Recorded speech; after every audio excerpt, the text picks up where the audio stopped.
Ini udah record apa belum ya? Hmm?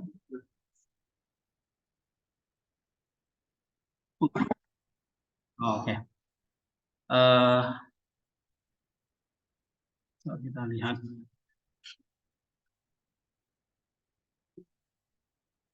Nah, terakhir sampai pasal berapa kemarin?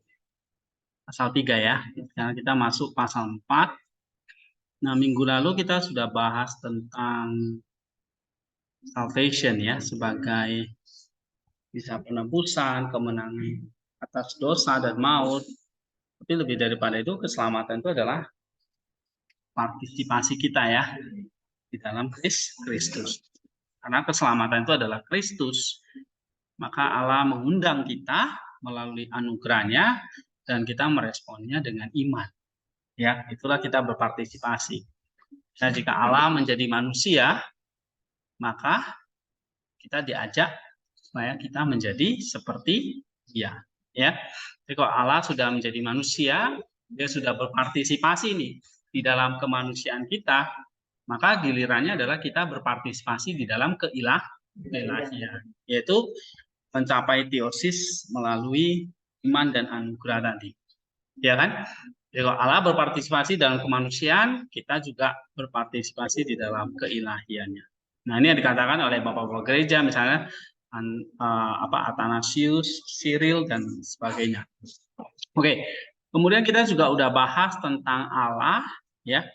Pasal yang pertama bahwa Allah itu hanya bisa dipahami sejauh Dia menyingkapkannya kepada para nabi, para rasul, dan para penginjil. Ya, ini misalnya di dalam Perjanjian Baru, ya, para rasul dalam Perjanjian Baru, para nabi dalam Perjanjian Lama. Jadi sepanjang Allah tidak menyingkapkan kepada mereka, ya kita tidak tahu apa-apa tentang Dia. Oke, ya. Nah, materi seperti ini kalian udah ringkas belum di tugas mingguannya? Ya, supaya tidak lupa gitu ya. Kalau cuma baca sen itu kan kayak anak kecil lah ya, tingkat 1 lah. Ini kalian kan sudah besar ya. Jadi harus belajar lebih sulit, belajar meringkas ya. Nanti lebih sulit lagi bikin paper. Saya harus baca bahasa Inggrisnya, cari sumber, kemudian perkutipannya, bikin paragraf yang baik ya kan. Nah, tapi kalau tugas mingguan itu simpelnya kalian catat ya, catatannya kalau bisa detail ya, walaupun istilahnya meringkas, tetapi maksud saya meringkas itu adalah dapat poin-poinnya. Misalnya pasal 1 ini poinnya apa? Allah hanya dapat dimengerti sepanjang disampaikan atau diwahyukan kepada para nabi, para rasul, dan para penginjil dalam PL dan PB. Ya, di luar itu kita tidak bisa memahami Dia, dan memang Allah sendiri adalah sesuatu yang tidak dapat dipahami ya, di luar, karena Dia di luar nalar kita ya. Allah itu berada di luar waktu, ruang, bahkan di atas kodrat kita, sehingga kita sulit memahami ya. Nah, ada hal-hal yang bisa kita pahami tentunya, ada hal-hal yang memang bukan berarti kita nggak bisa memahami sama sekali ya, tapi hal-hal yang kita bisa pahami adalah hal-hal misalnya melalui ciptaan. Oke, nah terus hal-hal melalui apa yang dia kerjakan untuk ciptaan ini kita bisa, dari situ kita bisa tahu ya bahwa alam semesta ini diciptakan, misalnya benda-benda langit dan sebagainya. Oke, nah sekarang pasal yang keempat, nah ini tentang kodrat keilahian atau kealahan, bahwa memang Dia tidak dapat dipahami. Ya, Allah itu ada, tapi siapa Dia, siapa Allah dalam esensinya atau hakikatnya, kodratnya, ini kata Damaskus kita tidak dapat pahami ya, atau kita tidak bisa mengetahui secara ontologi, ya, secara esensi ya, tapi secara energi atau karyanya kita bisa lihat ya. Nah, secara ontologi atau secara esensial, kodrat sama sekali tidak dapat dipahami dan diketahui. Kenapa? Karena jelas bahwa Allah itu tidak memiliki tubuh ya. Nah, sebab bagaimana mungkin dia memiliki tubuh yang tak terbatas, ya, tak berwujud, tak berbentuk, tidak terlihat, sederhana dan tidak majemuk, ya. Bagaimana mungkin sesuatu yang tidak berubah tetapi dibatasi dan tunduk pada hawa nafsu? Bagaimana mungkin sesuatu itu tidak memiliki nafsu yang terdiri dari unsur-unsur dan dipecahkan lagi menjadi unsur-unsur itu, ya. Perpaduan adalah awal dari konflik, dan konflik adalah perpisahan, dan perpisahan adalah pembubaran, dan pembubaran sama sekali tidak dikenal oleh Allah. Jadi kalau Allah itu sesuatu yang tidak berwujud tubuh, ya, atau Allah itu apa?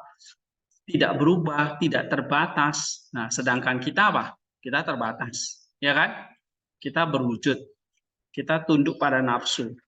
Ya, oke, kita majemuk, artinya kita tuh terdiri dari berbagai unsur-unsur. Sedangkan Allah itu nggak ada unsur-unsur.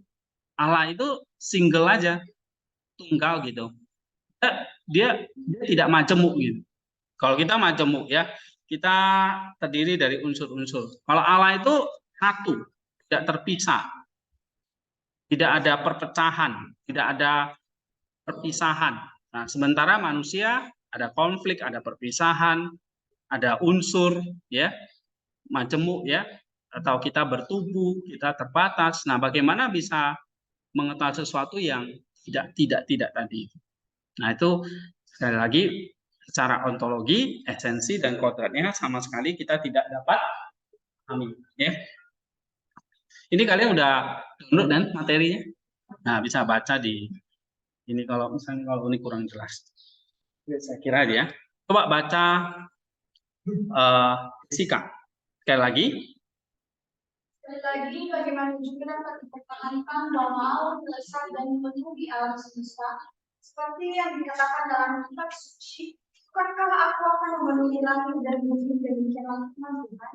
Yeremia 22 ayat 24. Karena adalah suatu kemustahilan bahwa satu tubuh dapat merusak ke dalam tubuh yang lain tanpa berbagi dan tanpa diselimuti dan dikontraskan seperti halnya semua cairan yang bercampur dan menyatu. Nah, bagaimana kita bisa menyatakan Allah yang memenuhi langit dan bumi? Seperti apa yang memenuhi langit dan bumi? Nah, ini sesuatu yang mustahil kita bisa jelaskan gitu ya. Misalnya, kok bisa satu tubuh itu meresap memenuhi semua alam semesta? Nah, ini hal-hal yang mustahil. Tapi kitab suci menyatakan bahwa Allah meresap dan memenuhi alam semesta. Nah, bagaimana kita menjelaskan itu? Ya. Terus, Jessica? Tetapi jika ada yang mengatakan bahwa tubuh itu seperti halnya yang dibicarakan oleh para filsuf Yunani, yang mana tubuh itu adalah suatu kemustahilan, maka tubuh itu akan sepenuhnya tunduk pada gerak seperti halnya langit. Karena itulah yang mereka maksud dengan tubuh ini. Lalu siapakah yang menggerakkannya? Sebab segala sesuatu yang digerakkan oleh sesuatu yang lain. Dan siapakah lagi yang menggerakkannya? Dan seterusnya hingga akhirnya kita sampai pada sesuatu yang tidak bergerak. Karena penggerak pertama tidak bergerak, dan itu adalah ilahi. Dan bukankah yang digerakkan itu harus dibatasi oleh uang? Maka sang ilahi sendiri tidak bergerak, menggerakkan alam semesta dengan tidak bergerak. Jadi harus diasumsikan bahwa sang ilahi itu tidak bergerak. Oke, ngerti gak ini katakan? Ya. Jadi kalau ada sesuatu yang bergerak, berarti kan ada yang mendorongnya itu bergerak, ya kan? Jadi ada penggerak-penggerak lain sampai pada satu penggerak yang tidak digerakkan. Ya. Nah, itulah sang ilahi. Oke. Nah, nanti ini kan argumentasinya nanti dipakai oleh para filsuf ya. Misalnya Thomas Aquinas, ya, dia memakai filsafat Yunani ini. Jadi ada penggerak-penggerak yang menggerakkan, ada satu penggerak yang menggerakkan gerakan-gerakan itu. Ya, sama seperti kayak roda itu ya. yang atau kalau kalian pernah main kelereng gitu, kalian mukul kelereng itu, lalu kelereng itu memukul kelereng yang lain gitu kan. Tapi ada satu yang menggerakkan kelereng itu, yaitulah sang ilahi. Ya. Nah, tentu sang ilahi ini yang menggerakkan alam semesta. Ya. Oke. Terus baca lagi. Tapi ini pun tidak memberikan gambaran yang benar tentang esensi. Iya, kita nggak bisa mengatakan Allah itu sang penggerak, itu bukan esensinya juga. Ya, atau Allah itu sang pencipta, itu bukan esensinya juga. Penggerak, pencipta itu energinya. Ya kan? Itu karyanya. Dia menciptakan itu karyanya. Allah sang pencipta itu karyanya. Allah itu maha baik. Allah itu maha kasih. Ya itu karya dia. Dia baik, dia kasih kan gitu. Tapi apa itu esensinya? Nah, Damaskus mengatakan itu pun bukan tentang esensinya. Kalau kita bisa menjelaskan bahwa Allah itu sang penggerak gitu. Terus untuk mengatakan bahwa dia tidak diperanakan dan tanpa permulaan, tidak berubah dan tidak dapat binasa dan memiliki kualitas-kualitas lain. Nah, kualitas-kualitas itu seperti tadi, maha baik, maha kasih, maha kuasa, ya, maha tahu. Itu atribut atau kualitasnya. Terus? Seperti yang biasa kita anggap pada Allah dan kehidupannya. Nah, semua itu tidak menunjukkan apa yang dia miliki, tetapi apa yang bukan dia miliki. Tetapi ketika kita hendak menjelaskan apa esensi dari segala sesuatu, kita tidak boleh berbicara secara negatif. Akan tetapi dalam kasus Allah tidak mungkin menjelaskan apa esensinya, dan lebih tepat bagi kita untuk berbicara tentang kebesarannya yang absolut dari segala sesuatu. Karena dia tidak termasuk dalam kelas hal-hal yang ada, bukan berarti dia tidak memiliki eksistensi, tetapi dia berada di atas segala sesuatu yang ada, bahkan di atas eksistensi itu sendiri. Karena jika semua bentuk pengetahuan berkaitan dengan apa yang ada, niscaya apa yang ada di atas pengetahuan pasti juga di atas esensi, dan sebaliknya, apa yang ada di atas esensi pasti juga di atas pengetahuan. Iya. Jadi kenapa kita nggak bisa menjelaskan esensinya? Dari paragraf ini.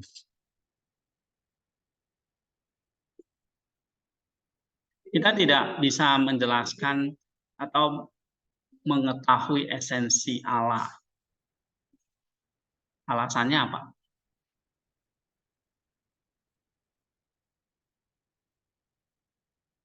Hah?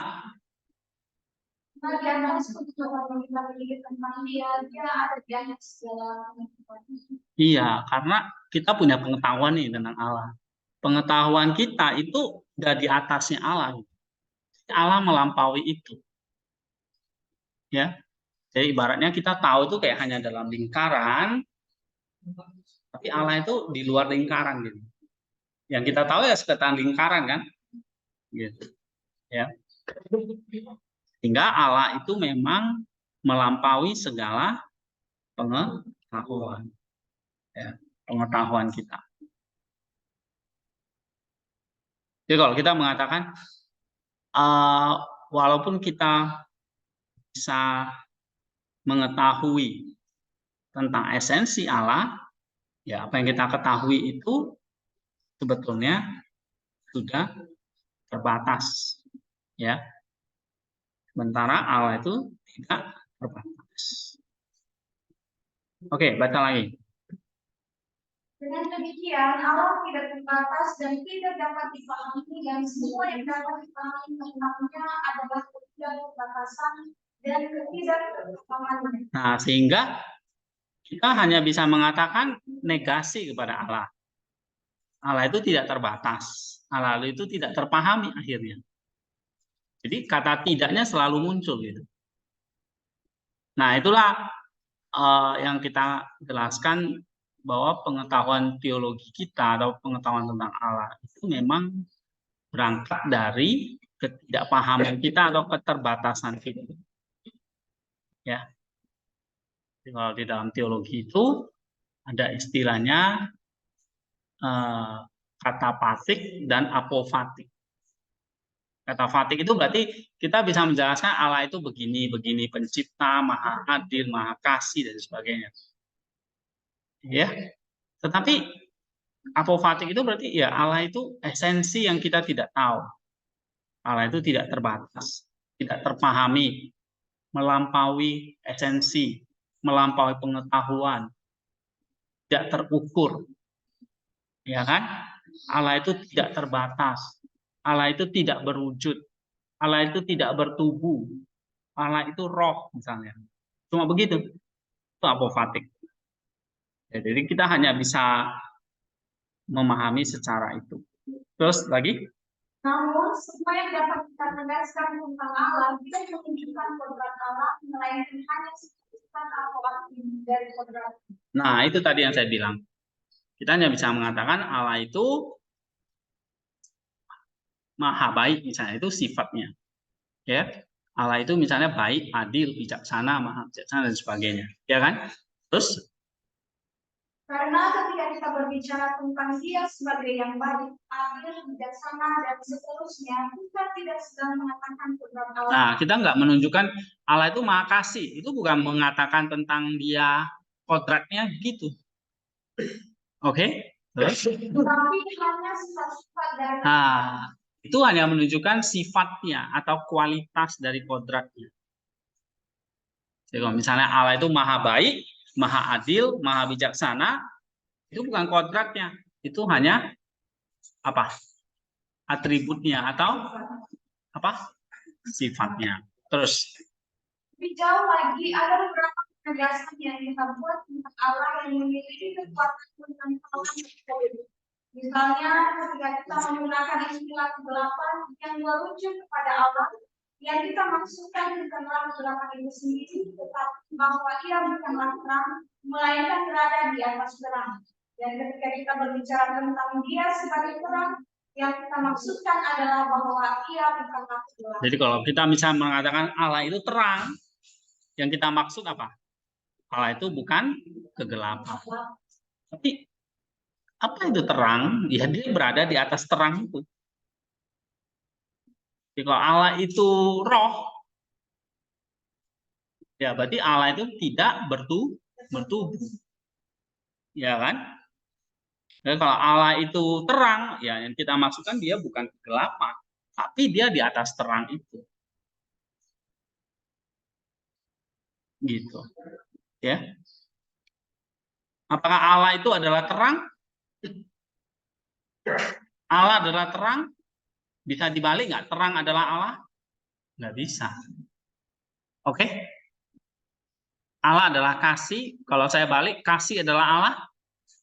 Nggak bisa. Karena kasih Allah itu bukan kodratnya Allah. Tapi sifatnya Allah. Sifat dari kodrat itu. You ngerti? Ya. Nah, ini pelajaran teologi 101, teologi dasar ya. Dulu kalau belajar doktrin Allah, ya ini lagi gitu. Jadi kita ingat lagi ya. Jadi kalau ada yang menganggapan kalau Allah itu kasih, ya maksudnya Allah itu maha baik, dia tidak ada dosa sama sekali. Allah itu terang, ya di dalam dirinya tidak ada kegelapan, itu maksudnya. Tapi bukan berarti dia adalah terang, dia adalah kasih itu sendiri. Ya. Oke, sekarang pasal yang kelima, coba bacaan dong. Dengan demikian kita telah cukup menunjukkan bahwa Allah itu ada dan bahwa esensinya tidak dapat dipahami. Tetapi bahwa Allah itu esa dan tidak banyak, tidak perlu diragukan lagi bagi mereka yang percaya pada kitab ini. Iya. Oke, jadi kalau kadang Allah itu esa, ya semua orang percaya itu. Ya. Terus? Karena Tuhan berfirman di awal buku Taurat, Akulah Tuhan Allahmu yang membawa kamu keluar dari tanah Mesir. Jangan ada padamu Allah lain di hadapanku. Quran 20 ayat 2-3. Dan lagi firman-Nya, dengarlah hai orang Israel. Tuhan Allah kita. Tuhan Allah kita, Tuhan itu esa. Ulangan 6 ayat 4. Dan dalam kitab Nabi Yesaya tertulis, sebab akulah yang terdahulu dan akulah yang terkemudian. dan di sampingku tidak ada Allah. Sebelum aku tidak ada Allah, dan tidak akan ada lagi Allah sesudah aku. Dan di samping aku tidak ada Allah. Yesaya 43 ayat 10.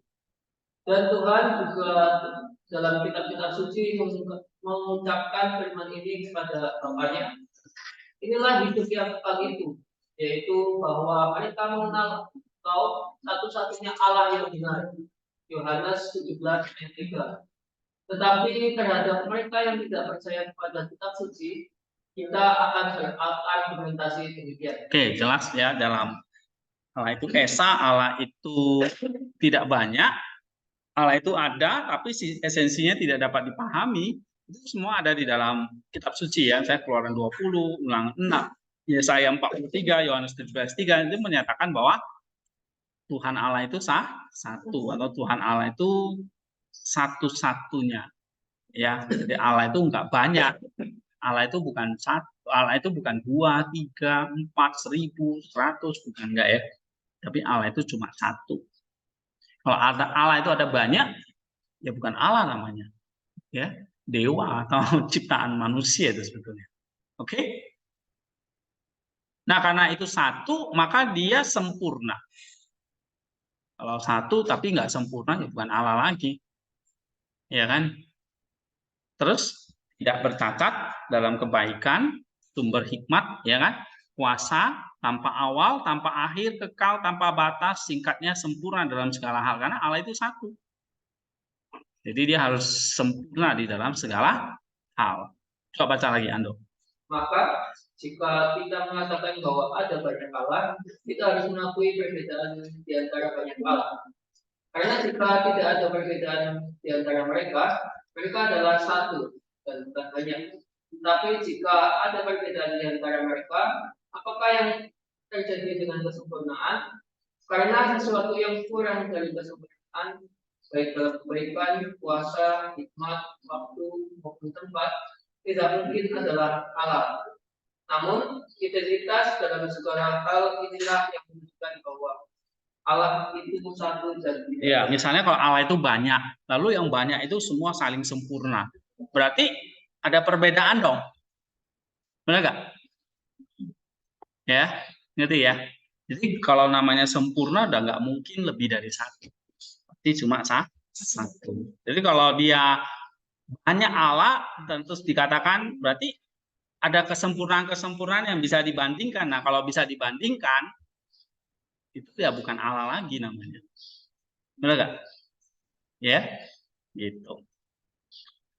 Misalnya manusia itu menciptakan sebuah produk lah ya, katakanlah sebuah handphone yang paling sempurna. Ada nggak handphone yang paling sempurna? Nggak ada, ya kan?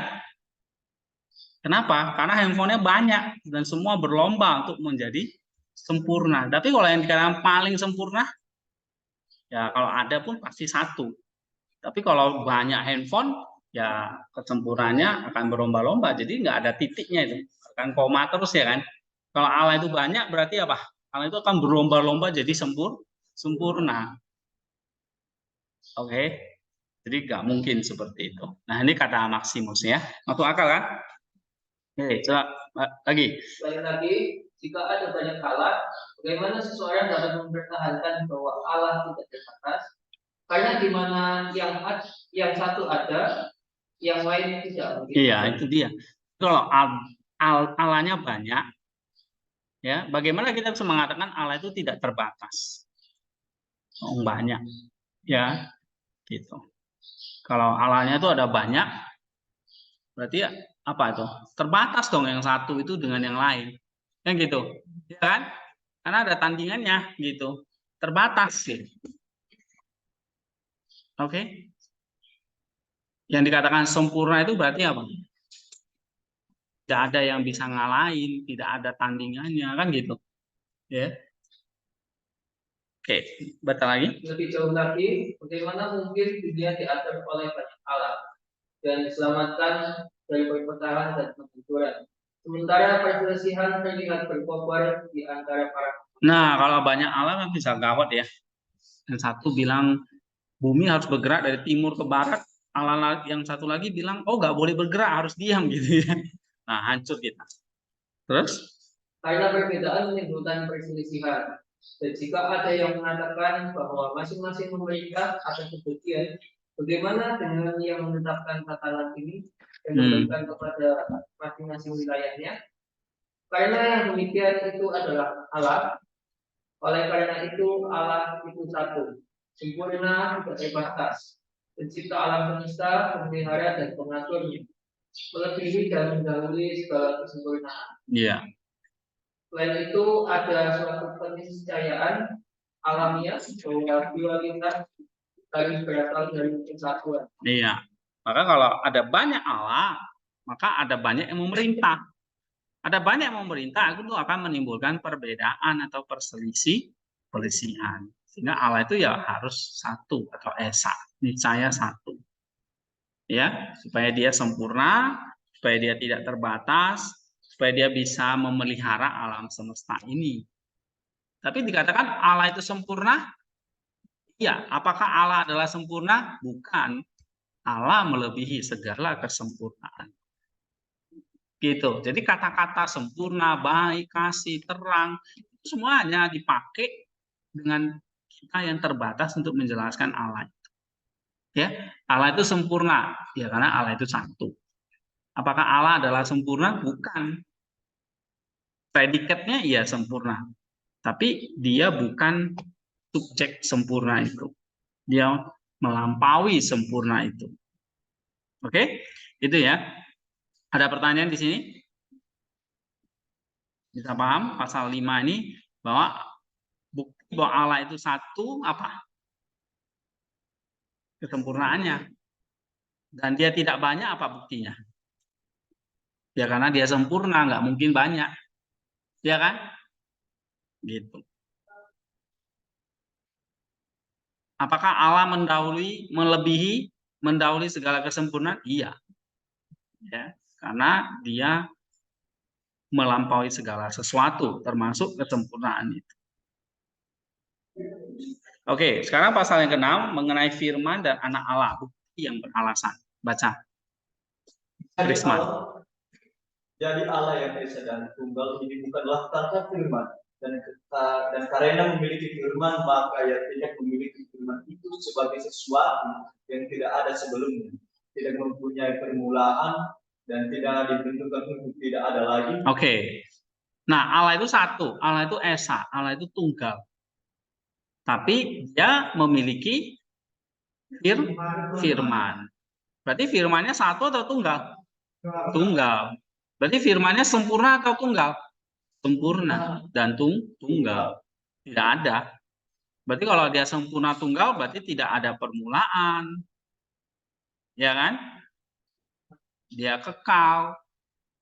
Ditentukan untuk kekal gitu. Terus karena tidak pernah ada waktu ketika Allah bukan firman. Nah, jadi kalau Allah yang saya itu pernah nggak satu waktu dia tidak ada firmannya? Enggak.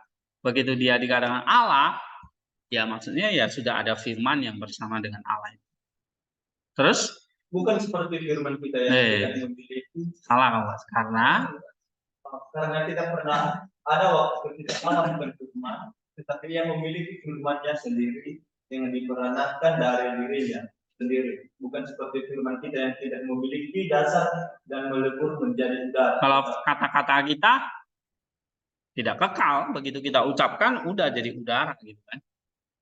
Tapi kalau Allah tidak seperti itu, ya. Terus tetapi memiliki dasar di dalam Dia dan kesempurnaan tidak keluar dari dirinya sendiri, tetapi selalu ada di dalam dirinya. Sebab yang manakah hal itu dapat terjadi jika ia berada di luar Dia, karena keberadaan kita yang fana dan mudah hancur, maka firman kita juga tidak memiliki keberlangsungan, tetapi karena Allah itu total dan sempurna, maka firman-Nya akan terus ada di dalam Dia, total dan hidup dan memiliki sifat-sifat Sang Pencipta. Iya, karena firman itu keluar atau berasal dari Allah yang kekal dan sempurna, maka firman-Nya juga kekal sempurna atau punya sifat-sifat yang sama dengan Sang Pencipta atau Sang Allah itu. Baca lagi. Karena sebagai firman kita yang keluar dari pikiran tidak sepenuhnya identik dengan pikiran. Nah, misalnya kita berkata-kata nih. Kata-kata kita keluar dari mana? Otak kita lah ya. Atau pikiran kita. Tapi kata-kata sama dengan otak. Beda kan? Otakmu ya pikiranmu. Kata-kata ya kata-kata. Gitu. Oke, nah itu maksudnya. Tidak identik. Terus? Dan juga tidak sepenuhnya berbeda dirinya karena sejak firman itu keluar dari pikiran, firman itu berbeda dirinya dan sejak firman itu mengungkapkan pikiran tidaklah sepenuhnya berbeda dari pikiran, tetapi menjadi satu dengan pikiran, firman itu tetap berbeda dari. Nah, ini ngerti nggak? Misalnya kayak kata-kata kita keluar dari mana? Pikiran kita kan? Tapi pikiran dengan firman itu sama nggak? Identik nggak? Enggak, otak gitu ya. Kata-kata ya kata-kata gitu. Tapi karena firman itu keluar dari pikiran, ya, maka firman itu menyatakan apa isi pikiran kita kan? Ya kan? Benar nggak? Misalnya saya lagi mikir ini. Saya lagi mikir, oh, terus saya berkata nih. Misalnya saya lagi mikir ini. Krisman, nah, kaki jangan goyang misalnya gitu. Nah, saya lagi mikir, Krisman kakinya jangan goyang. Kok tahu pikiran saya itu? Ya karena saya udah ucapkan gitu. Oke? Sehingga kata-kata itu menyatakan apa isi pikiran. Jadi kalau firman itu kata-kata kita mengungkapkan isi pikiran, sehingga firman itu dalam satu sisi sama dengan pikiran. Ya, sama dengan pikiran. Tapi sisi lain, firman itu bukan pikiran. Ngerti nggak? Firman itu mengungkapkan isi pikiran. Nah, demikian juga firman Allah dalam keberadaannya yang independen, yang mandiri, berbeda dari, ya, maksudnya berbeda dari Allah Bapa. Ya, yang darinya firman itu memperoleh keberadaannya. Oke? Jadi firman Allah menyatakan tentang Allah. Sama seperti kata-kata kita menyatakan isi pikiran kita. Firman itu yang menyatakan tentang Allah. Maka dalam Yohanes 1 ayat 18 kan jelas ya. Tidak ada seorang pun pernah melihat Allah. Tapi dia ada di pangkuan Bapa yang menyatakannya. Bapa, karena dia adalah firman, dia adalah kata-kata Allah. Nah, kata-kata itu kan yang menyatakan siapa Allah itu. Sama seperti kata-kata kita menyatakan apa yang kita pikirkan. Tetapi kata-kata itu dengan pikiran kita punya sifat yang sama nggak? Sama, gitu. Karena kata-kata itu keluar dari pikiran kita.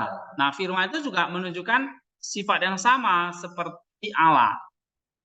Kalau Allah itu kekal, maka firman itu kekal. Ya, kalau Allah lagi mikir A, ya firmannya juga A.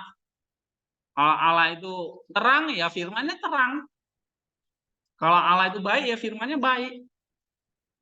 Kalau Allah itu kekal, ya firmannya juga kekal. Kalau Allah itu pencipta, ya firmannya juga pencipta kan gitu.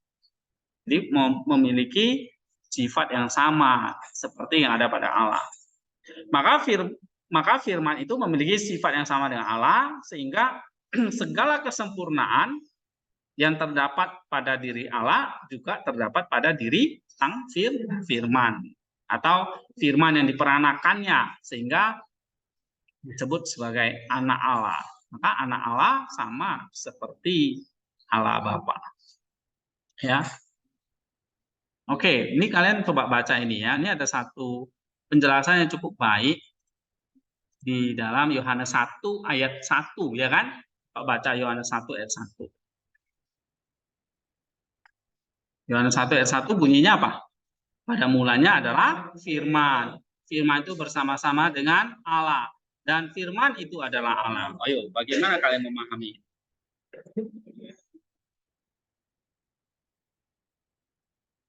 Pada mulanya adalah firman. Firman itu bersama dengan Allah. Dan firman itu adalah Allah. Nah, firman itu bersama dengan Allah. Berarti firman itu berbeda dengan Allah. Kayak saya bersama dengan April. Saya dengan April berbeda. Tapi firman itu adalah Allah.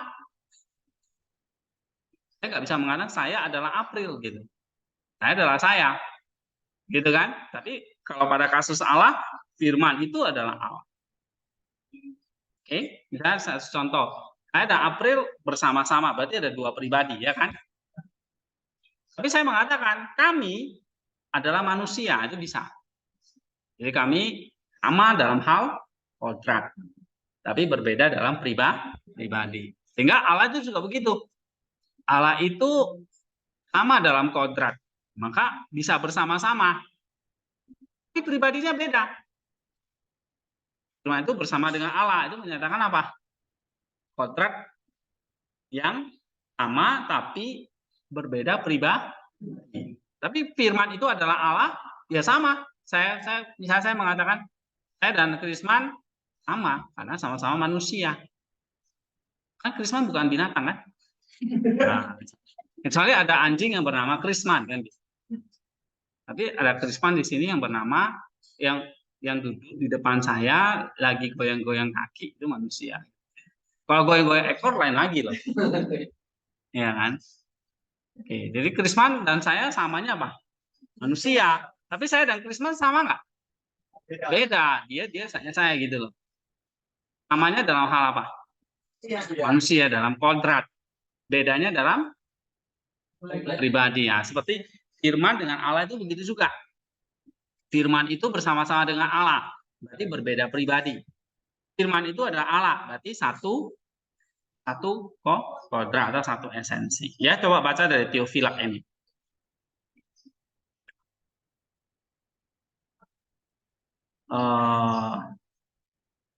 Regenerasi, lahir baru. Penginjil Yohanes. Penginjil Yohanes mengambil tentang Abraham yang diinkarnasi dari Yohanes tidak menuliskan tentang kelahiran Allah sebagai manusia, maka masa kanak-kanak. Kalau salah baca denda ya 10.000. Kamu udah berapa kali ya? Ya makanya nggak boleh ngantuk. Konsentrasi. Ini kuliah yang tidak gampang. Terus. Dan perkembangannya menjadi dewasa. Karena hal ini telah dibahas secara memadai oleh para dunia yang lain. Ini saya udah zoom 175%. Masih salah baca lagi keterlaluan ya. Terus? Ini tidak berarti bahwa para penulis Injil yang lain tidak membicarakan keilahian anak tunggal Allah. Jika kamu perhatikan dengan sesama, kamu akan melihat bahwa mereka juga memberitakannya, tapi tidak secara panjang lebar. Yohanes juga tidak terlalu memusatkan perhatian pada firman yang diberikan sehingga ia mengabaikan ekonomi inkarnasi. Karena roh yang satu dan sama itulah yang menggerakkan dan mengilhami semua penulis Injil. Yohanes dengan demikian menceritakan kepada kita tentang anak, karena Bapa telah dikenal dalam perjanjian lama. Namun ia tidak berdiam diri tentang Bapa. Sebaliknya, ia menyebutkan Bapa ketika berbicara tentang anak. Ia menunjukkan bahwa anak tunggal itu kekal ketika ia menyatakan pada mulanya adalah firman. Nah, pada mulanya adalah firman. Itu jelas menunjukkan apa? Firman itu kekal. Terus? Yang berarti sejak semula. Karena firman itu ada sejak semula, maka tidak ada ketika ia belum ada. Kenapa? Karena Allah itu kekal. Jadi Allah itu tidak pernah ada tanpa firman ya kan? Berarti firman itu kekal. Bagaimana kamu tahu? Mungkin ada yang bertanya bahwa pada mulanya sematnya dengan sejak semula. Kita mengetahui hal ini baik dari arti umum dari kata-kata tersebut maupun dari apa yang dikatakan oleh penginjil Yohanes yang sama dalam salah satu suratnya.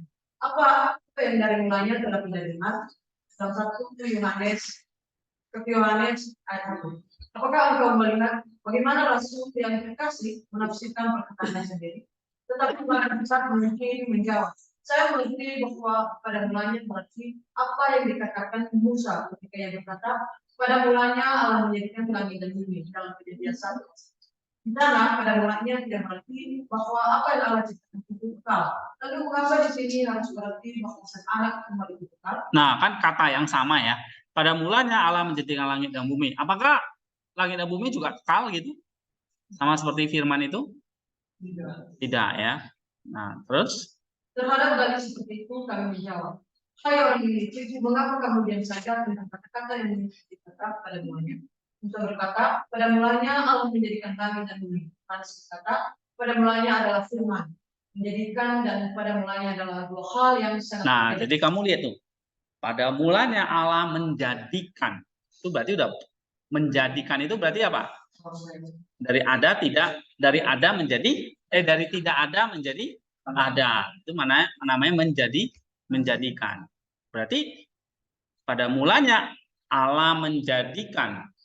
Jadi dari tidak ada menjadi ada. Sehingga pada mulanya di sini tidak bersifat kekal karena ada proses tadi ya, ada proses dijadikan. Nah, sementara kalau Yohanes 1:1 dikatakan apa? Pada mulanya adalah, ya kan? Di sini ada kata N ini, adalah. Oke? Nah, bukan pada mulanya menjadikan. Itu bedanya. Coba baca lagi. Pada mulanya adalah firman, dan bukan pada mulanya adalah anu.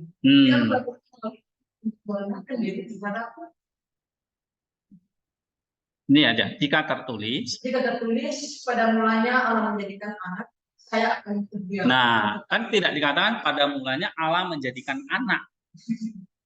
Tapi pada mulanya adalah kan firman. Jadi kalau pada mulanya Allah menjadikan anak, ya udah berarti anak itu ciptaan dari tidak ada menjadi ada. Tapi kan nggak tertulis begitu kan? Coba baca lagi. Akan tetapi di sini tertulis pada mulanya adalah dari sini saya tahu bahwa Tuhan kekal dan Tuhan berasal dari suatu masa di kemudian hari seperti yang kamu katakan. Lebih jauh lagi, mengapa penginjil mengatakan pada mulanya adalah firman dan bukan pada mulanya adalah anak. Ia melakukan hal itu menyuarakan diri terhadap kelemahan kita, sehingga kita tidak takut mendengar tentang anak. Awal dan langsung membayangkan sesuatu kelahiran yang benar dan kedagingan. Yang menamai anak itu firman, supaya kamu dapat mengerti, hai pembaca, bahwa sama seperti sebuah kata yang dihasilkan oleh pikiran tanpa nafsu. Dan yang juga firman itu diperanakan dari Bapa tanpa nafsu. Iya, jadi kalau kayak kita berkata-kata, kata-kata itu kan diperanakan dari pikiran kita kan, sama seperti firman itu juga diperanakan dari Bapa. Cuma pikiran kita kan penuh nafsu, kalau Bapa itu tanpa nafsu, ya. Terus ini juga menyebutnya firman karena Yesus sempurna telah memberitakan kepada kita apa yang berasal dari Bapa. Seperti setiap perkataan yang memberitakan apa yang lebih jauh lagi, dia menyebut anak sebagai firman untuk menunjukkan bahwa Tuhan adalah kekal bersama Bapa. Sebagaimana mustahil ada tanpa pikiran atau firman, demikian pula mustahil Allah Bapa dan ada anak. Iya, kalau nus tanpa firman ya nggak mungkin. Sama seperti Allah Bapa tapi nggak ada Allah anak, ya nggak mungkin gitu, ya. Terus penginjil berkata firman dengan menggunakan kata sangat pasti, dan ada banyak firman Allah yang lain seperti membuat dari firman. Ada tertulis tentang malaikat-malaikatnya bahwa mereka sangat kuat, mereka melakukan firman-Nya dalam Mazmur 100:11, yang berarti perintah-perintahnya. Suatu firman itu sendiri adalah esensi ilahi yang ada di dalam dirinya. Iya. Sekarang pada mulanya adalah firman itu jelas apa? Pada mulanya adalah firman jelas mengatakan bahwa apa? Firman itu kekal karena pada mulanya itu. Ya. Nah, sekarang firman itu bersama dengan Allah. Artinya apa ini? Firman itu bersama Allah. Coba baca di sini. Di sini Yohanes. Di sini gantian. Raymond. Di sini Yohanes menegaskan dengan lebih jelas lagi bahwa anak adalah anak Allah bersama Bapa. Saya akan mungkin membayangkan bahwa Bapa tidak pernah ada yang anak, Rasul Yohanes menyatakan bahwa firman itu bersama-sama dengan Allah, yaitu bersama-sama dengan Allah di dalam pengetahuan Bapa. Ini berarti bersama, seperti hanya di bagian lain dari kita. Bukankah saudara-saudaranya dan saudara-saudara di sini sama-sama dengan kita atau bersama tidak? Ini berarti tinggal bersama kita dan di antara kita. Mustahil Allah dapat hidup tanpa firman, akal budi, hikmat atau kuasa. Oleh karena itu, karena anak adalah firman, hikmat dan kuasa Allah, kita percaya bahwa dia selalu bersama Allah. Artinya bersama Bapa. Nah, jadi kalau dikatakan firman itu bersama dengan Bapa, artinya apa? Firman itu selalu bersama. Ya, artinya apa? Artinya di sini apa? Firman itu bersama dengan Bapa. Iyalah, pastilah. Firman itu harus bersama dengan Bapa. Atau Bapa bersama dengan firman. Kenapa? Karena kalau Allah tanpa firman ya bukan Allah lagi. Seperti Allah tanpa kuasa, tanpa hikmat, tanpa akal budi kan? Kayak kamu. Krisman tanpa pikiran. Mungkin nggak? Nggak mungkin. Bisa juga ya manusia. Tapi misalnya dalam pengertian pikiran yang normal ya. Dia sakit gila, tapi orang sakit gila, orang yang gila juga kan tetap punya pikiran menurut dia gitu ya. Jadi orang tanpa pikiran nggak mungkin orang gitu kan, benar nggak? Ya, nah, sama seperti Allah tidak mungkin ada tanpa Sang Firman. Kenapa? Karena Firman itu adalah akal budinya Allah, hikmatnya Allah, kuasanya Allah. Jadi kalau Allah tanpa Firman, ya bukan Allah lagi gitu. Seperti kayak kamu tanpa pikiranmu, ya nggak mungkin ya kan? Gitu, benar nggak? Oke, terus? Tapi bagaimana mungkin seorang anak tidak mengikuti bapaknya? Saya akan menjelaskan dengan sebuah contoh dari dunia material. Saya matahari berasal dari matahari bukan? Apakah kemudian dia datang setelah matahari pada waktunya, sehingga matahari pernah tidak bercahaya? Tapi ini mustahil. Bagaimana mungkin matahari tidak? Nah, jadi kalau kita mengatakan matahari, tapi dia nggak ada cahayanya, nggak mungkin kan? Sama seperti kita mengatakan ini Allah Bapa, tapi nggak ada firman-Nya, mungkin nggak? Nggak mungkin kan? Itu. Nah, ini contoh dunia materi ya. Misalnya kayak kita mengatakan matahari, ya matahari ya selalu bersama dengan cahayanya. Dimanapun kamu pergi, kamu bawa pikiranmu nggak? Bawa kata-katamu nggak? Bawa, nggak mungkin terpisah kan? Benar nggak? Kata-katamu kan nggak mungkin terpisah dari kamu. Pikiranmu kan nggak mungkin kamu kotakin kan di kandang dulu kan? Jangan ikut aku ya, nggak bisa kan? Nah jadi Theophila ini mengatakan bagaimana mungkin matahari tidak memiliki cahaya, ya kan? Coba baca lagi. Jika matahari dan cahaya harus berdampingan, apalagi Allah Bapa dan Anak. Nah, itulah dikatakan firman itu bersama-sama dengan Allah. Maksudnya sang anak bersama dengan sang Bapa. Terus? Karena anak adalah cahaya Bapa, seperti yang dikatakan Rasul Paulus di dalam Ibrani ayat 1. Ia selalu bercahaya bersama Bapa. Nah, itu sama seperti cahaya matahari bersama dengan matahari. Nah, itu ilustrasinya ya, bisa paham ya. Terus? Ia tidak mungkin datang dari selainnya. Perhatikanlah bagaimana ocehan Sabelius dari Lebanon, iblis dan Bapa segala dusta. Dibantah oleh kenyataan, firman itu bersama-sama dengan Allah. Ia mengajarkan bahwa Bapa, Anak dan Roh Kudus adalah satu pribadi, dan bahwa pribadi yang satu ini kadang-kadang menyatakan diri sebagai Bapa, kadang-kadang sebagai anak, dan kadang-kadang sebagai. Nah, ini ada pengajar sesat yang bernama Sabelius. Sekarang alirannya jadi Sabelianisme. Ini di Indonesia banyak yang anut loh. Teori-teori oneness, Bapak ya anak, anak Roh Kudus ya anak, anak ya Bapak gitu ya. Istilahnya oneness lah sekarang apa gitu ya. Sebenarnya ajarannya sebenarnya dari abad keempat. Ini dari Sabelian ya, Sabelius. Dia mengatakan gini, kadang firman itu Allah itu satu, maka Bapa ya anak ya Roh Kudus itu satu. Baik itu satu kodrat maupun satu pribadi. Ya kan? Gitu. Nah, ini kita waspadai ya. Terus Tetapi penginjil yang ada akan jelas bahwa firman itu adalah satu pribadi dan Allah Bapa adalah pribadi yang lain. makanya ada kata bersama. Itu menjelaskan dua pribadi yang berbeda. Kalau pribadinya sama, gimana bersama? Saya bersama dengan saya gitu. Kan lucu ya. Artinya saya bersama dengan orang lain gitu. Karena pribadi harus berbeda. Artinya pribadinya jamak. Oke, baca lagi. Karena firman itu bersama-sama dengan Allah, maka jelaslah bahwa ada dua pribadi yang diperkenalkan. Meskipun mereka memiliki satu hakikat atau substansi, Ya, tapi kodratnya sama. Tapi pribadinya berbeda. Itu Allah Tritunggal ya. Terus bukti keesaan natur atau kodrat mereka adalah ini. Firman itu adalah Allah. Hal ini tidak dapat diungkapkan dengan jelas lagi. Oleh karena itu, Bapa dan Anak memiliki satu kodrat karena ada satu keilahian. iya.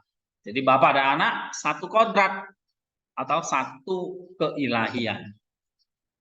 Tapi dua pribadi yang berbeda. Sama seperti tadi saya ilustrasikan. Matahari dan cahayanya. Sama nggak? Matahari dengan cahaya beda ya kan? Bisa dibedakan kan? Tapi mereka satu kesatuan, nggak bisa dipisahin. Kamu bisa pisahin matahari dengan cahayanya? Nggak bisa. Sama kayak kamu bisa pisahin nggak pikiranmu dengan kamu? Nggak bisa. Tahu nggak? Ya. Nah, jadi kayak anak dengan bapak bisa dipisahin? Nggak bisa karena mereka satu kodrat. Tapi bisa dibedakan nggak? Bisa karena mereka dua pribadi yang berbeda. Nah, ini menentang kalau dikatakan firman itu adalah Allah, firman itu bersama-sama dengan Allah, ini jelas menentang ajaran Sabellius, ya. Bahkan sekarang menentang kayak ajaran-ajaran yang lain, Sabellianism, ya, oneness dan sebagainya. Terus Biarlah Arius dan Sabellius dipermalukan. Arius yang menyatakan bahwa anak adalah ciptaan dan karya Bapa. Dipermalukan dengan ini, pada mulanya adalah firman, dan firman itu adalah Allah. Dan Sabellius yang mengatakan bahwa ada satu kesatuan, bukan Tritunggal dari pribadi-pribadi, dipermalukan oleh hal ini, firman itu bersama-sama dengan Allah. Yohanes yang Agung menyatakan bahwa firman dan Bapa berbeda satu sama lain, tapi tidak sama. Berbeda, tetapi tidak sama. Atau berbeda satu sama lain, tetapi sama dalam hal kodrat, tidak sama dalam hal pribadi. Ini coba saya.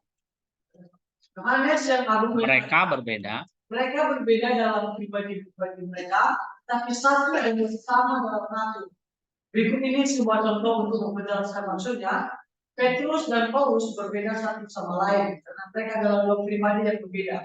Tapi mereka tidak berbeda dalam hal jenis karena mereka memiliki natur kemanusiaan yang sama. Nah, tadi saya kasih contoh. Saya dan Krisman sama dalam hal jenis manusia. Tapi bedakan dia Krisman, saya gitu kan. Enggak?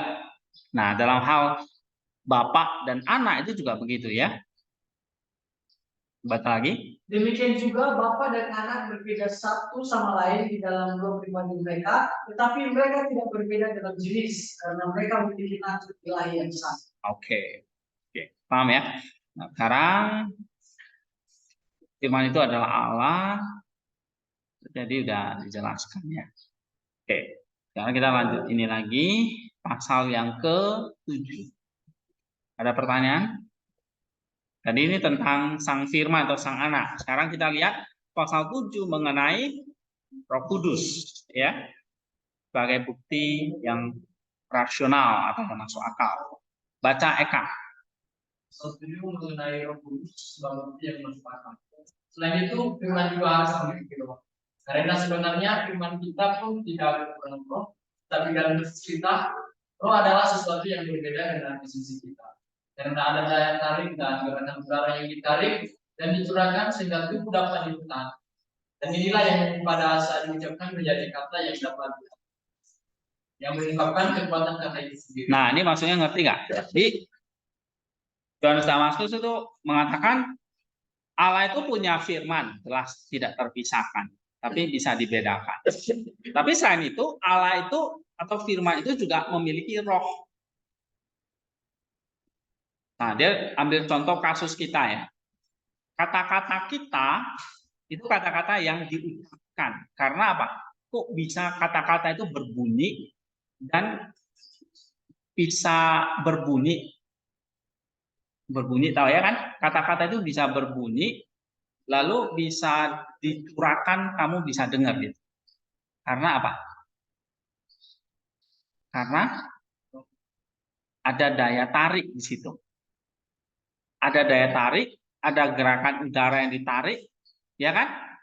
Coba kamu waktu kamu berkata-kata, ada daya tarik nggak? Kayak ada nafas nggak? Ada gerakan yang terjadi nggak? Ada. Nah, nafas itulah atau daya tarik itulah yang disebut sebagai roh atau nafas. Ya, gitu. Coba baca lagi. Tetapi dalam al-qudrat ilahi yang sederhana dapat menyebut kita harus mengakui dengan penuh kesalehan bahwa Allah itu ada. Terus, Karena firman itu tidak sempurna daripada perkataan kita sendiri. Sekarang dalam kesalehan kita dapat menganggap roh sebagai sesuatu yang asing yang masuk ke dalam Allah dari luar, seperti halnya kudrat majemuk seperti itu. Sebaliknya sama seperti ketika kita mendengar firman Allah, kita menganggapnya bukan tanpa keberadaan, bukan hasil pembelajaran, bukan sekedar ucapan suara, bukan pula sebagai sesuatu yang melayang di udara dan musnah, tapi pada esensinya ada, berkait dengan bebas, energi dan kemakuasaan. Demikian juga ketika kita belajar tentang roh Allah, kita merenungkannya sebagai pendamping firman dan penyingkap energinya, dan bukan sekedar nafas yang tidak memiliki keberadaan. Karena jika kita memahami roh yang berdiam di dalam Allah sebagai sesuatu yang serupa dengan diri, itu sama saja dengan menyeret keagungan natu ilahi ke dalam sistem paling. Tapi kita harus merenungkannya sebagai sesuatu kekuatan yang esensial yang ada dalam keberadaannya sendiri, yang tepat dan khas, yang keluar dari Bapa dan bersandar pada firman dan menyatakan firman itu yang tidak dapat memisahkan diri dari Allah, yang di dalamnya ia ada, dan firman yang menjadi pendampingnya dan tidak dicurahkan kemudiannya menjadi ketiadaan, tetapi berada dalam keberadaan dalam keseimbangan dengan firman, dikaruniai kehidupan, kehendak bebas, gerakan independen, energi, selalu menghendaki apa yang baik, dan memiliki kekuatan untuk mengimbangi kehendak dalam sebuah keputusannya, tidak memiliki awal dan akhir, karena tidak pernah Bapa kekurangan firman dan firman kekurangan roh. Oke, ini mau nggak maksudnya? Jadi kalau Roh Kudus itu ada karena apa? Roh Kudus itu ada sebab Allah itu apa? Sebab Allah itu punya firman, punya apa? Contoh dalam kasus kita lah ya. Kita bisa berpikir, kita bisa berkata-kata, lalu kata-kata itu bisa diucapkan dan ada bunyinya. Itu karena ada roh, ya, ada gerakan, ada daya tarik dan sebagainya. Tapi kalau kita ya nafas kita ya begitu kita nafas lenyap di udara kan gitu kan. Sedangkan kasusnya Allah dalam hal kodrat ilahi itu nafasnya Allah itu ya keberadaan itu sendiri juga. Bukan sesuatu yang Allah itu bernafas terus kayak hilang gitu. Ya. Nah, bahasa kita kan sederhana ya. Kita nggak bisa mengatakan apakah Allah itu bernafas? Ya kita mengatakan maksudnya Allah itu bernafas bukan kayak bernafas seperti kita, ada paru-parunya terus butuh oksigen kan enggak. Maksudnya Allah itu bernafas itu mau menunjukkan Allah itu punya roh. Ya. Nah, tapi roh Allah yang bersama dengan firman Allah itu ya berasal dari Allah yang satu itu, ya, yaitu Sang Bapa itu. Jadi kalau misalnya di sini dikatakan Allah yang satu itu atau yang roh itu ya sama seperti Sang Firman itu punya punya sifat-sifat kealahan. Misalnya dia punya energi, punya kehendak bebas, punya kemahakuasaan, dia kekal, ya kan?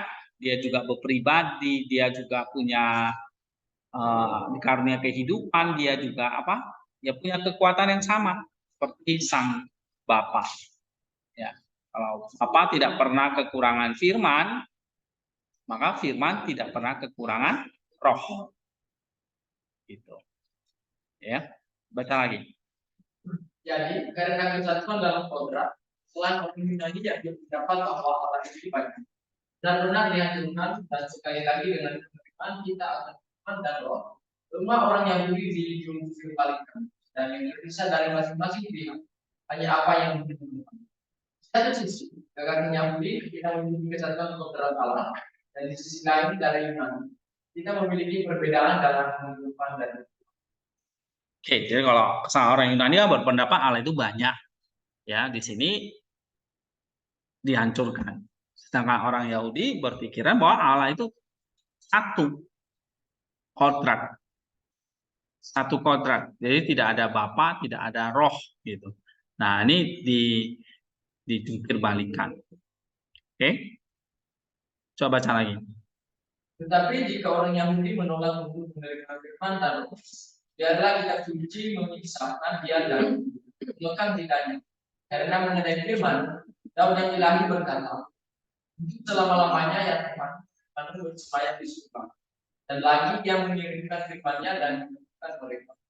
Tetapi firman yang diucapkan tidak diutus dan tidak untuk selama-lamanya. Dan mengenai roh, Daud yang sama berkata, Engkau mengutus rohmu, mereka diciptakan. Dan lagi oleh firman Tuhan, langit dijadikan, dan segala bala tentaranya oleh nafas mulutnya. Ayub juga berkata, bahwa Allah telah menjadikan aku, dan nafas yang maha kuasa telah menjadikan aku. Ayub 33 ayat 4. Roh yang diutus, yang menjadikan, yang meneguhkan, dan yang memelihara, bukanlah sekedar nafas yang dapat dikeluarkan seperti halnya mulut Allah yang dapat dikeluarkan. Karena keduanya haruslah selaras dengan kodrat Tuhan. Iya, maka bukti-bukti yang mengatakan ya, sang firman dengan roh itu setara sama sebetulnya ya. Misalnya kamu lihat dalam Pemazmur ya, itu selamanya Tuhan firman-Mu bersama yang di surga. Terus dikatakan lagi, Ia mengirimkan firman-Nya untuk menyembuhkan mereka. Engkau mengutus roh-Mu, mereka diciptakan. Oleh firman Tuhan langit dijadikan. Lalu Ayub juga berkata, oleh roh Allah telah menjadikan aku. Jadi sebetulnya ungkapan-ungkapan di dalam Alkitab memakai istilah baik itu firman ataupun roh, itu mau menunjukkan bahwa baik firman maupun roh itu adalah sama-sama Allah. Jadi roh itu bukan lebih rendah daripada Allah atau firman. Walaupun kadang-kadang kita sebutkan yang ketiga ya, Bapa, Anak, dan Roh Kudus. Tidak pernah mengatakan Roh Kudus, Bapa, Anak, atau kita bolak-balik gitu, sebenarnya nggak boleh ya. Kadang-kadang pendeta-pendeta itu suka-suka aja, ya. Anugerah dari Tuhan Yesus Kristus, persekutuan dari Allah Bapa, misalnya gitu, ya. Atau kasih dari Allah Bapa. Suka dibolak-balik itu sebetulnya nggak boleh, ya karena di Alkitab sendiri atau di dalam tulisan-tulisan harus itu selalu dari Bapa melalui Anak di dalam Roh Kudus. Ya, jadi itu rumusannya. Ya dari Bapa karena dia sumber dari segala sumber kealahan dia. Oke. Tapi dia tidak pernah ada tanpa firman. Ya kan? Maka Bapa dinyatakan melalui firman. Nah, dari Bapa sumber dari segala sumber melalui sang Anak yang diperanakan. Ya. Tetapi sang Anak dengan sang Bapa itu tidak pernah ada kalau tidak ada di dalam roh. Karena roh itulah yang apa? Yang menjadikan segala sesuatu itu hidup. Sama seperti dikatakan oleh Ayub ini. Roh itu menjadikan aku. Dan nafas yang maha kuasa telah menghidupkan aku. Ya kan? Jadi kalau kita Allah itu ibarat tanpa firman, bukan Allah. Allah itu tanpa roh, ya bukan Allah juga. Ya. Ini bagaimana mungkin Allah itu tanpa roh? Karena Allah itu adalah roh. Ya. Kalau Allah itu adalah roh, ya maka dia disebut roh roh Allah. Ya. Nah, kalau Allah itu adalah roh, maka rohnya disebut roh Allah yang selaras dengan Allah. Oke? Ya, ini tentang Roh Kudus ya. Nah, sekarang tentang Allah Tritunggal Maha Kudus. Ya, ini baca Fitri. Mengenai Allah Tritunggal Maha Kudus, kami percaya dengan demikian Pada Allah yang esa, yang satu, yang tidak berawal, tidak diciptakan, tidak diperanakan, tidak dapat binasa dan kekal, abadi, tidak terbatas, berkuasa tanpa batas, sederhana, tidak bersenyawa, tidak berjasad, tanpa perubahan, tanpa nafsu, tidak berubah, tidak dapat diubah, tidak dapat dilihat mata air, kebaikan dan keadilan, terang intelek tidak dapat dijangkau, kekuatan yang tidak diketahui ukurannya, saya dapat diukur dengan kehendaknya sendiri. Untuk segala sesuatu yang dia kehendaki, dia dapat melakukannya. Pencipta segala sesuatu yang diciptakan, yang terlihat maupun yang tidak terlihat, pemelihara untuk semua penyedia, Tuhan dan penguasa dan raja atas segalanya. Dengan kerajaan yang tidak berkesudahan dan abadi, tidak memiliki yang berlawanan, mengisi semua, tidak diikuti oleh apapun. Melainkan dirinya sendiri yang meliputi dan memelihara dan pemilik asli alam semesta, menempati semua esensi yang utuh dan melampaui segala sesuatu dan terpisah dari semua esensi sebagai yang sangat esensial dan di atas segala sesuatu dan Tuhan yang absolut. Kebaikannya yang absolut dan penuhan yang absolut menentukan semua kedaulatan dan peringkat ditempatkan di atas semua kedaulatan dan peringkat di atas esensi dan kehidupan dan firman dan pikiran.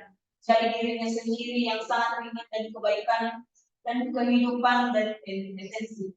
Karena dia tidak memperoleh keberadaannya dari yang lain, yaitu dari hal-hal yang ada, tapi menjadi dirinya sendiri mata air keberadaan untuk semua yang ada. Kehidupan untuk yang hidup, rasio untuk mereka yang memiliki rasio, untuk semua penyebab semua kebaikan. Memahami segala sesuatu, bahkan sebelum mereka menjadi satu esensi, satu keilahian, satu kekuatan, satu kehendak, satu energi, satu permulaan, satu otoritas, satu kekuasaan, satu kedaulatan yang dinyatakan dalam tiga kehidupan yang sempurna dan disembah dengan satu penyembahan, dipercayai dan dilayani oleh seluruh ciptaan yang rasional, bersatu tanpa kebingungan dan terbagi tanpa perpecahan atau yang sungguh melampaui pemikiran. Kami percaya kepada Bapa dan Anak dan Roh Kudus yang ke dalamnya kami telah dibaptis. Karena demikian Tuhan kita memerintahkan para rasul untuk membaptis dengan mengatakan baptislah mereka dalam nama Bapa, Anak dan Roh Kudus. Iya, jadi urutannya itu ya Bapa, Anak dan Roh Kudus. Itu nggak boleh dibalik-balik gitu, ya. Karena ada maknanya. Kenapa harus Bapa dulu? Oke, baru Anak, baru Roh Kudus. Tapi bukan berarti Roh Kudus atau Firman atau Anak itu lebih rendah daripada Bapa. Ya, cuma penyebutannya aja berurut. Oke, nah Allah Tritunggal itu ya kita bisa menyatakan ya dia satu, dia tidak berawal, tidak diciptakan, tidak ini, tidak ini, tidak ini, tidak itu gitu loh. Ya. Tapi apakah dia tidak itu ya bukan juga. Kita hanya bisa mengatakan secara sifat-sifat dari kodrat dia. Ya, jadi kalau mengatakan Allah itu siapa? Ya Allah adalah Allah. Maka dia katakan aku adalah aku. Selesai. Ya kan? Kita nggak bisa mendefinisikan lebih jauh lagi. Ya, nanti kalian baca di sini. Siapa Allah itu? Allah adalah Yahweh. Yahweh itu maksudnya aku adalah aku. Nah, ini kalian baca. Kemarin saya sudah tulis di sini ya. Ini di Ego Emi ini ya. Coba buka. Ego Emi. Nah, aku adalah aku. Itulah Allah itu sendiri. Ada yang udah baca itu Ego Emi? Nah, coba baca. Ini, Nama ya. YHWH telah diterjemahkan rakyat Raja Setiawan memiliki tempatnya sendiri. Tapi tradisi suci dari nama tersebut memotong semua ketika Tuhan berkata Ego Ei. Dan di Sinai Tuhan berkata Ehye. Itu dari bahasa Ibrani, artinya aku adalah. Nah, itulah Allah. Aku adalah aku. Karena Allah nggak bisa didefinisikan. Aku adalah aku. Coba baca lagi. 7 perkataan aku dengan predikat, lihat Yohanes 6 ayat 35 atau 51, 8 ayat 12, 10 ayat 7 atau 9, 10 ayat 11 atau 14, 11 ayat 25, 14 ayat 6, 15 ayat 1 atau 5, dan 7 tanpa predikat. Yohanes 4 ayat 26, 6 ayat 20, 8 ayat 24, 8 ayat 28, 8 ayat 58, 13 ayat 19, 18 ayat 5. Dalam Injil Yohanes ada teofani yang diwahyukan dan kaum Heskia bertetap selalu mendengar. Sebelum Abraham ada aku adalah. Yohanes 5 ayat 8. Terus? Nama aku menerangi seperti cahaya, memberi makan seperti roti hidup. Nama itu menggembalakan dan menjaga milik Kristus. Nama itu adalah jalan, kebenaran, dan hidup bagi mereka yang berbalik dan melihat. Dia adalah kebangkitan bagi mereka yang ada di dalam Yesus. Ranting berbalik dan mengakui pokok anggur. Nama itu membuat kita berbalik. Mata hati kita terbuka. Kita menjadi melihat. Kita ditutup di tengah-tengah. Air mata mengalir karena sukacita. Nah, kamu lihat di sini ya. Di dalam tradisi atau di dalam biasa penyebutan Allah, nama Allah itu ya diterjemahkan YHWH itu. Ya, nama ya Yahweh itu ya sebetulnya dari kata ego emi ini, aku adalah, atau ya, aku adalah.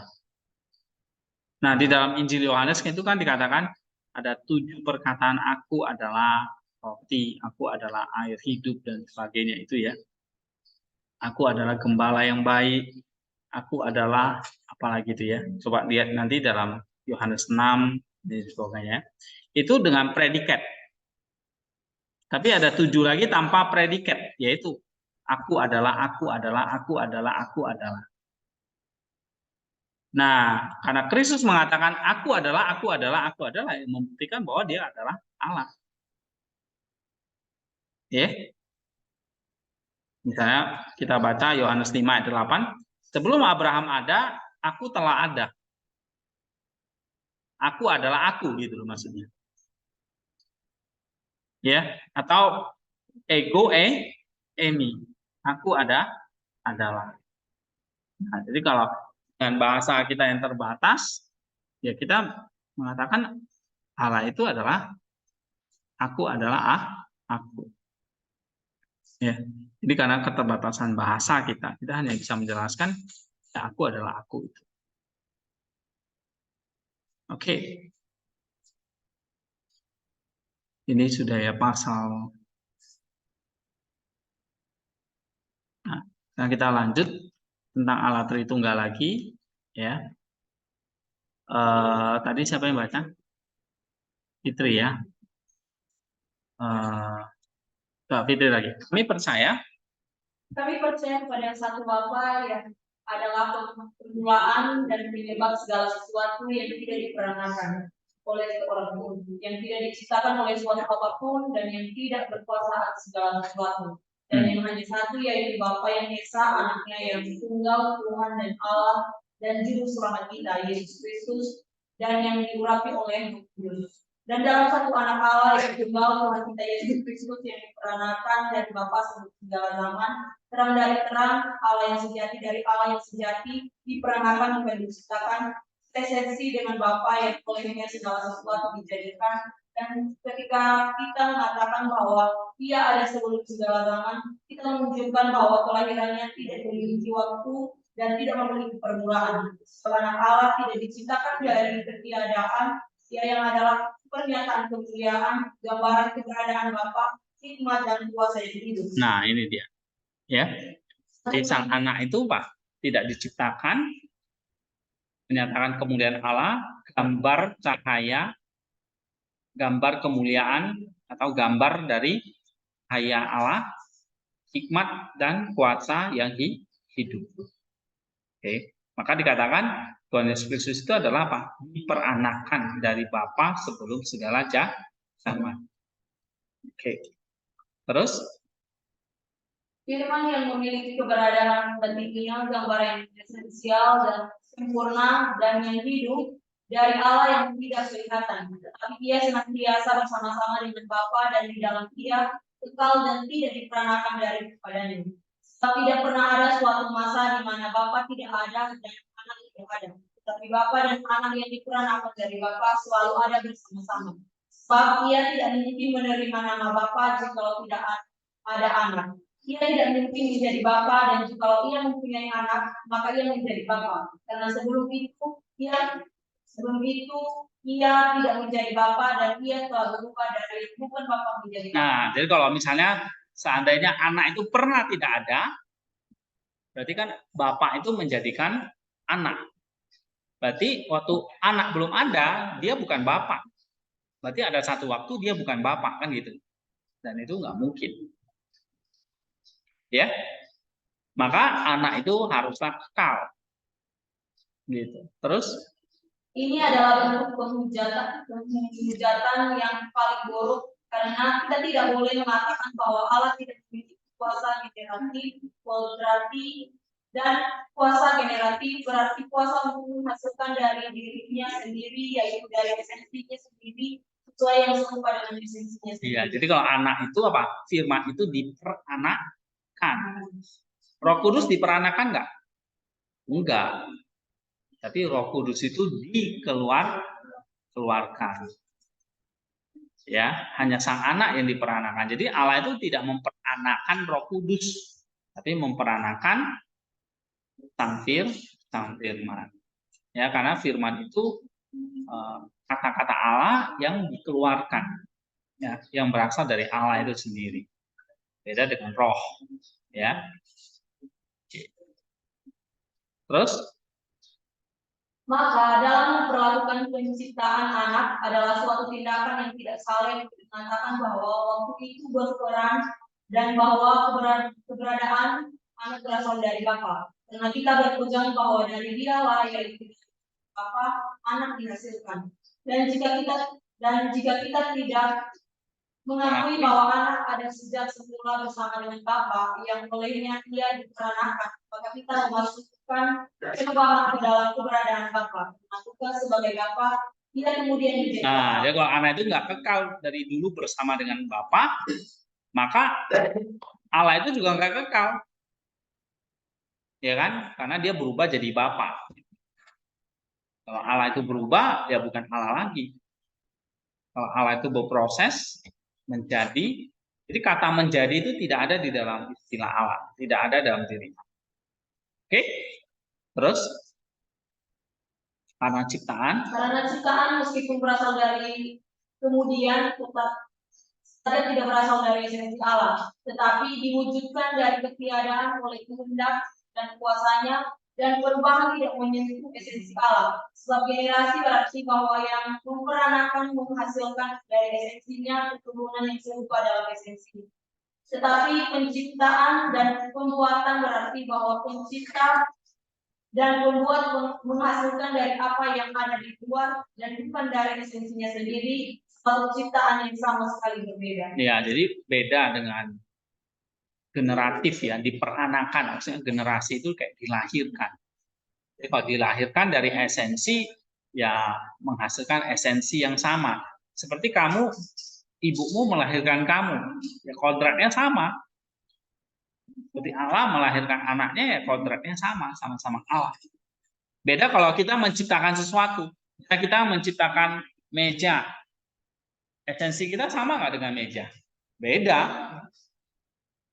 Ini meja kayu kan gitu. Benda mati. Saya hidup gitu. Ya kan? Nah, itu beda dengan penciptaan dengan kelahiran. Kalau penciptaan atau pembuatan berarti kan kita menciptakan atau menghasilkan dari apa yang ada di luar, bukan dari yang dari dalam atau dari esensi. Oke? Coba baca lagi. Oleh karena itu di dalam Allah yang tidak memiliki nafsu dan tidak dapat berubah dan tidak dapat berubah dan terus berlanjut baik memperanakan maupun menciptakan tidak memiliki nafsu. Karena pada dasarnya tidak bernafsu dan tidak dapat berubah sebab dia sederhana dan tidak. Nah, jadi kalau Allah itu memperanakan anaknya, kamu jangan berpikir oh itu lahir dari nafsu. Iya, kalau manusia melahirkan, ya kamu juga kita dilahirkan karena dari nafsu kan. Tapi Allah pada dasarnya tidak memiliki nafsu, sehingga sang anak itu bukan hasil dari nafsu. Terus dia tidak tunduk pada nafsu ataupun paham baik dalam peranakan maupun penciptaan. Iya. Dan dia juga tidak bukan kerja sama apapun, tapi penciptaan di dalam dia adalah keseluruhan dan kekal.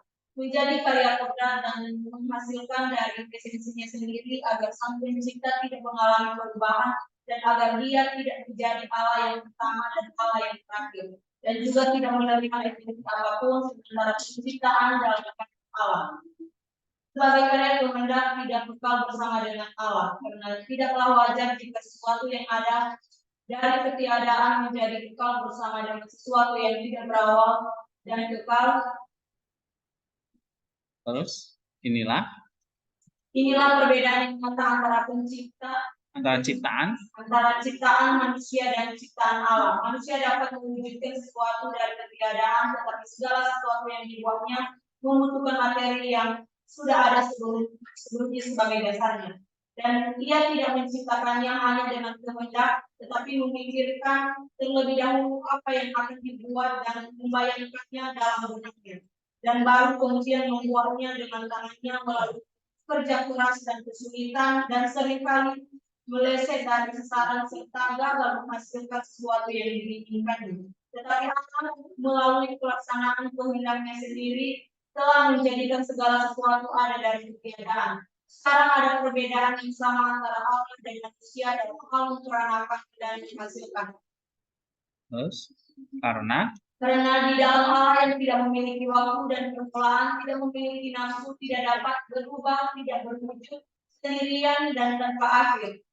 Peranakan tidak memiliki waktu dan permulaan, tidak memiliki nafsu dan tidak dapat berubah, tidak bergantung pada penyatuan dua hal, dan juga tidak memiliki peranakan yang tidak dapat dimengerti baik permulaan maupun akhir, dan tanpa awal karena dia tidak berubah, tanpa perubahan karena dia tidak memiliki nafsu dan tidak berwujud, tidak bergantung pada penyatuan dua orang lagi karena dia tidak berwujud, tetapi juga karena dia adalah satu-satunya Allah, dan tidak membutuhkan kerjasama dan tanpa akhir atau lenyap karena dia tidak memiliki awal atau waktu atau akhir, dan selalu melanjutkan hal yang sama.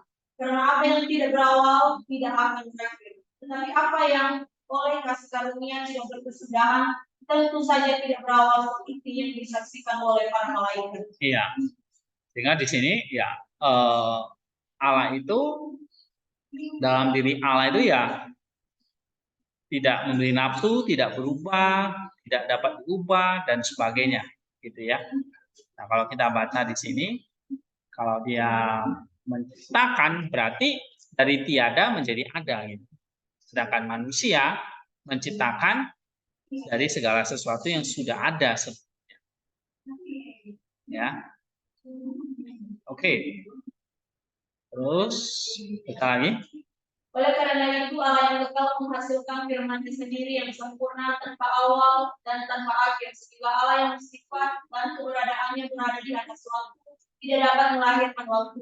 Tetapi dengan manusia jelas sebaliknya, karena generasi adalah masa jenis kelamin dan kehancuran dan perubahan dan pertambahan dan tubuh yang membalutnya di sekelilingnya. Dan ia memiliki kodrat sebagai laki-laki atau perempuan.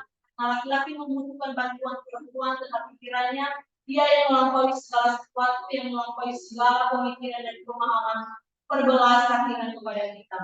Ya, terus Maka gereja yang kudus, Katolik dan Apostolik mengajarkan keberadaannya sekaligus dari seorang bapa dan dari anaknya yang tunggal yang lahir darinya tanpa waktu, tanpa perubahan dan penentu, dengan cara yang hanya dapat dipahami dan dirasakan oleh Allah semesta Allah.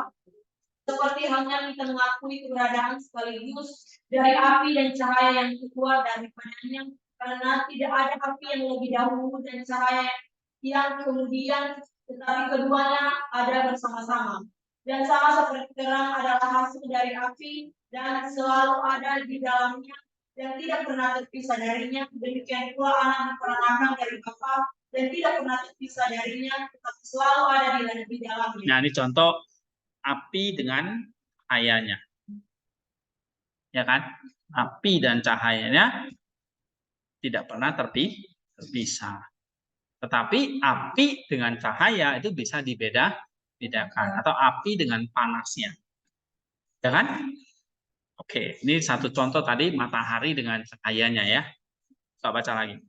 Tetapi jika cahaya yang dihasilkan dari api tanpa penyucian dan selalu ada di dalamnya tidak memiliki keberadaan yang berbeda dengan api, karena cahaya adalah sifat alamiah dari api, maka anak tunggal Allah yang diperanakan dari Bapa tanpa pemisahan dan perbedaan dan selalu ada di dalam Dia memiliki keberadaan yang berbeda dengan Bapa. Iya, seperti tadi cahaya dengan api itu bisa dibedakan, sama seperti anak tunggal Allah diperanakan dari Bapa.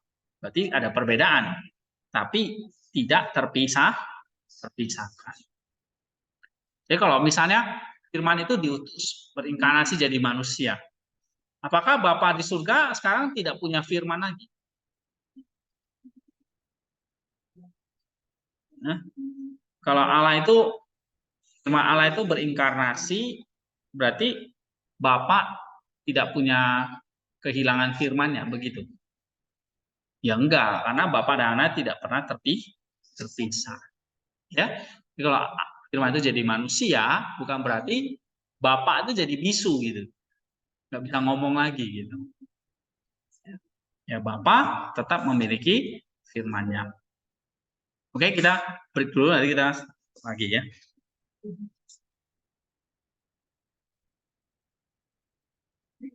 Oke.